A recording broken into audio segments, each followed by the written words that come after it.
누가는 누가복음을 시작하면서 우리 중에 이루어진 사실에 대하여 많은 사람들이 기록하려고 붓을 들었는데 자신도 처음부터 자세히 미루어 살피어서 기록하게 됐다고 기록 목적을 밝혔습니다.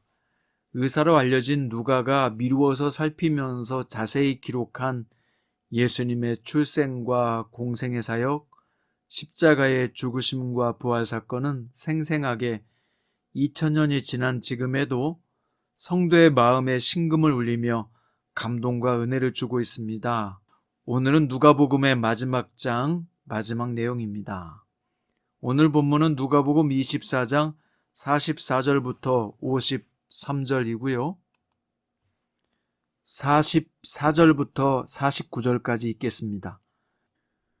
또 이르시되 내가 너희와 함께 있을 때 너희에게 말한 바 곧 모세 율법과 선지자의 글과 시편의 나를 가리켜 기록된 모든 것이 이루어져야 하리라 한 말이 이것이라 하시고 이에 그들의 마음을 열어 성경을 깨닫게 하시고 또 이르시되 이같이 그리스도가 고난을 받고 제3일에 죽은 자 가운데서 살아날 것과 또 그의 이름으로 죄사함을 받게 하는 회개가 예루살렘에서 시작하여 모든 민족에게 전파될 것이 기록되었으니 너희는 이 모든 일의 증인이라. 볼지어다 내가 내 아버지께서 약속하신 것을 너희에게 보내리니 너희는 위로부터 능력으로 입혀질 때까지 이 성에서 머물라 하시니라. 아멘. 자, 오늘 말씀의 제목은 복음의 능력, 복음의 증인입니다. 자, 오늘은 누가복음의 마지막 장이지만 사도행전의 처음 장과 연결되어 있습니다. 누가복음이 1편이라면 사도행전은 2편인 것이죠. 자, 누가복음을 닫으면서 성령께서 누가에게 감동을 주어서 쓰게 했던 예수님의 마지막 말씀은 무엇이었을까요? 44절인데요. 내가 너희와 함께 있을 때 너희에게 말한 바 곧 모세 율법과 선지자의 글과 시편의 나를 가리켜 기록된 모든 것이 이루어져야 하리라 한 말이 이것이라 입니다. 이 말씀은 예수님께서 3년 공생애를 사시면서 제자들에게 하신 말씀을 다시 정리해 주신 것인데요. 주님은 자신이 율법의 완성을 위해서 오셨고 율법서와 선지서에서 예언했던 그 예언을 이제 다 성취하셨노라 라고 결론을 지으신 것입니다. 즉 예수님께서 십자가에 달려 죽으시고 사흘 만에 부활하신 것은 일시적인 사건이 아니라 예언된 것이고 그 예언은 성취되었다고 정리해 주신 것이죠. 그런데 주님의 말씀에는 문제가 없는데 사람들의 마음이 문제였어요. 그들은 주님께서 말씀하셔도 깨닫지 못했고 그래서 십자가에 죽으실 때 혼란스러워했고 부활하셨을 때에도 당황하며 금방 받아들이지 못했습니다. 주님의 말씀을 들었지만 그 말씀의 의미를 깨닫지 못했기 때문이죠. 그래서 예수님에 대한 믿음을 소유하지 못한 것입니다. 자, 그렇게 제자들이 주님의 죽으심과 부활에 대해서 예언하신 성경의 기록들을 직접 이루어지는 것을 본 목격자이면서도 그들이 깨닫지 못한 이유가 뭘까요? 오늘 45절은 그들의 마음을 열어 성경을 깨닫게 하시고 라고 기록했습니다. 능동태가 아니라 수동태의 문장으로 쓰였습니다. 왜 예수님께서 마음을 열어 깨닫게 하셨을까요?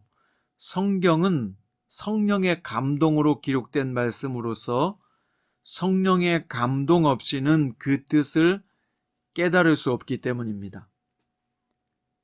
무슨 말이냐면 아무리 고상하고 해박하며 이해력이 뛰어나다고 해서 그가 성경을 읽으면 다 이해되고 깨달아지는 것이 아니라는 겁니다. 그러나 많이 배우지 못했어도 기록된 말씀을 읽고 묵상하며 들을 때 깨달아지는 사람도 있어요. 그러니까 자연인의 상태에서는 사람이 하나님의 계시의 말씀을 듣고 보아도 깨달을 수도 믿을 수도 없는 겁니다. 그래서 복음이 전파되어도 들을 귀가 있는 자만이 그 말씀을 믿어 구원에 이르게 되는 거죠. 그래서 예수님께서 들을 귀 있는 자들은 들으라 라고 많이 말씀하신 것이죠. 그러므로 말씀을 전할 때 성령님의 역사하심이 없으면 열매를 맺을 수 없어요. 그래서 예수님은 제자들에게 예루살렘을 떠나지 말고 성령 받기를 기다렸다가 성령이 임하면 권능을 받고 복음 전도의 사명을 감당하라 라고 말씀하셨던 겁니다. 자, 그러면 우리는 이 말씀을 어떻게 삶에 적용해야 하나요? 하나님의 말씀을 개인적으로 묵상하든지 풀어 설교하는 목회자의 설교를 듣든지 이 말씀을 나누거나 전할 때에도 항상 성령님의 도우심을 구해야 한다는 것입니다. 그럴 때 열매를 맺을 수 있으니까요. 자, 이제 마지막으로 예수님은 성경의 모든 민족에게 복음이 전파되어 온 세상의 회개와 구원의 대장정이 이루어질 것을 예언하셨습니다.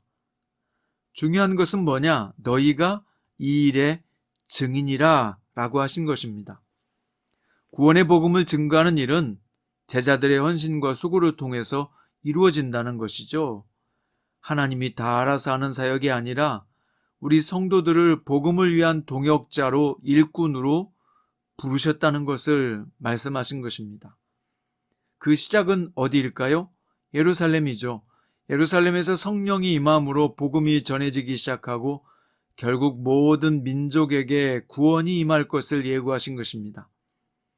예수님의 이 명령은 예수를 믿고 구원받은 모든 자에게 내려진 지상명령이죠.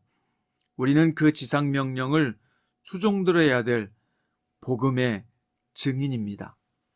따라서 지금 우리가 서 있는 곳이 땅끝이요 선교지임을 알고요. 힘을 얻든지 못 얻든지 때를 얻든지 못 얻든지 희망이 있든지 없든지 복음을 전하는 증인의 삶을 살아야 할 것입니다. 성도인 우리들의 삶의 목적과 가치관이 복음의 증인으로 사는 것에 초점을 맞춰야 된다는 것입니다. 결국 이 십자가의 복음을 모르면 부활의 영광에 참여할 수 없고 부활의 영광을 모르는 자에게 그 삶은 세상에서 아무리 굉장한 성취를 한다고 해도 다 헛된 몸짓에 불과한 것이 되기 때문입니다. 오늘 말씀의 결론입니다. 하나님은 복음의 능력을 복음의 증인인 우리에게 맡기셨어요. 오늘 내가 가는 곳에 복음의 증인으로 보내십니다. 우리의 기도가 믿지 않는 가족들과 지인들에게 마음을 열고 복음을 받아들이도록 중보하는 기도가 되어야 합니다. 결국 복음의 능력이 이긴 것처럼 기도의 능력이 그들의 강팍함을 이길 것이기 때문이죠. 오늘 자신이 복음의 능력을 가진 사람인 것을 아십시오. 복음의 능력을 가진 사람은 모든 고민과 걱정을 내려놓고 그 권능의 말씀이 일하도록 수종드는 것입니다.